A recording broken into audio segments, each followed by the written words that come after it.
রাইকে open challenge করলো এবার কোয়েল। হ্যাঁ বন্ধুরা, ভিডিওতে লাইক দিয়ে দেখতে থাকুন। অফিসের বাইরে কোয়েল রাইয়ের কাছে গিয়ে বলতে থাকে যে জানো তো রাই, তোমাকে দেখে না আমার বড্ড বেশি আফসোস হয়, কিন্তু তা সত্ত্বেও অনির্বাণ বেচারাই বা কী করবে বলো তো। ওর বাবা না হতে পারার যে আক্ষেপটা আছে সেটা একটু একটু করে ফুটে উঠছিল ওর মুখে আর ওর স্বভাব চরিত্রে। ও বেশ ভালো করে বুঝতে পারছিল যে আমি যেই জিনিসগুলো ওকে দিতে পারবো সেই জিনিসগুলো কোনো মতেই তুমি ওকে দিতে পারবে না। তার জন্য একটা ভালোবাসার বিনিময়ে কি ও নিজের গোটা জীবনটা উৎসর্গ করে দিবে শুধুমাত্র তোমার নামে?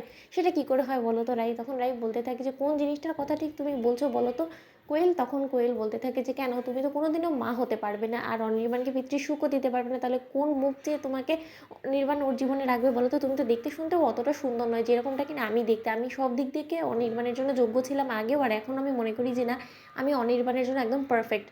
তখন এই কথা বলা মাত্র রায় হাসতে থাকে আর বলতে থাকে যে জানো তো কোয়েল, অনেক মানুষ দেখেছি কিন্তু তোমার মতন এরকম হ্যাংলামি আমি কখনো দেখিনি। কারণ একজন মানুষ যদি আরেকজনের জন্য পারফেক্ট হয় সেটা তো সমাজ, সেটা তো আত্মীয় স্বজন থেকে শুরু করে পাড়া প্রতিবেশী সকলের চোখেই ভেসে উঠবে। সেই জিনিসটা নিশ্চয়ই তোমার ঢাক ঢোল পিটিয়ে বলার কোনো প্রয়োজন পড়বে না।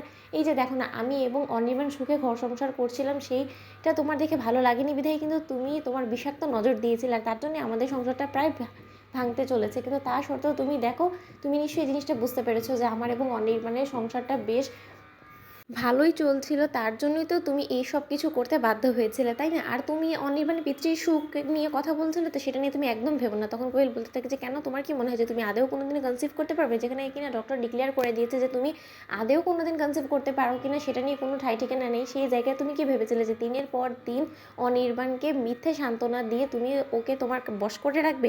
সেটা কোনোদিনই সম্ভব না, অন্তত কোয়েল থাকতে তো কোনো মতেই না। অন্যদিকে রাই বলতে থাকে যে তুমি ওসব নিয়ে একদম ভেবো না।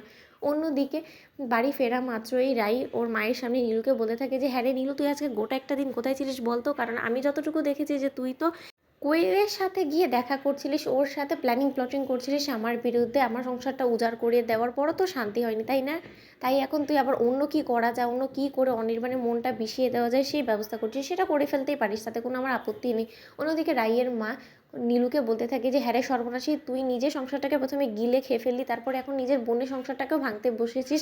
আর কি করবি তুই বলতো? তুই বরঞ্চ একটা কাজ কর, নিজের আমাদের সকলকে গলা টিপে মেরে ফেল, তাহলে অন্তত আমরা না থাকলে আর তোর মতন এই সর্বনাশী চক্রান্তগুলো আমাদেরকে সহ্য করতে হবে না, আর দিনের পর দিন এরকম অসম্মানের সাথে আমাদেরকে বাঁচতেও হবে না। অন্যদিকে রায়ের বৌমনি এবং দাদাভাই বলতে থাকে যে না মা, কোয়েল এবং নীলুর মতন এরকম অপরাধীর কাছ থেকে আমরা আর যাই হোক না কেন এত সহজে যদি হার মেনে নিই তাহলে তো মনে হবে যে না, আমরা ওদেরকে ভয় পেয়েছি। সেটা কি করে হয় নীলু? তার থেকে বরঞ্চ তোমার যা যা করণীয় সেই সব কিছু তুমি করে ফেলো, আমরাও দেখি যে তুমি কতদূর চেষ্টা করে সফল হও তোমার ওই ফ্রেন্ডের সাথে, কোয়েলের সাথে। অন্যদিকে নীলু বলতে থাকে যে কমতি তো তোমার মেয়ের মধ্যেই মা। তখন তার ভিডিওটা ভালো লাগলে লাইক শেয়ার সাবস্ক্রাইব করতে ভুলো না।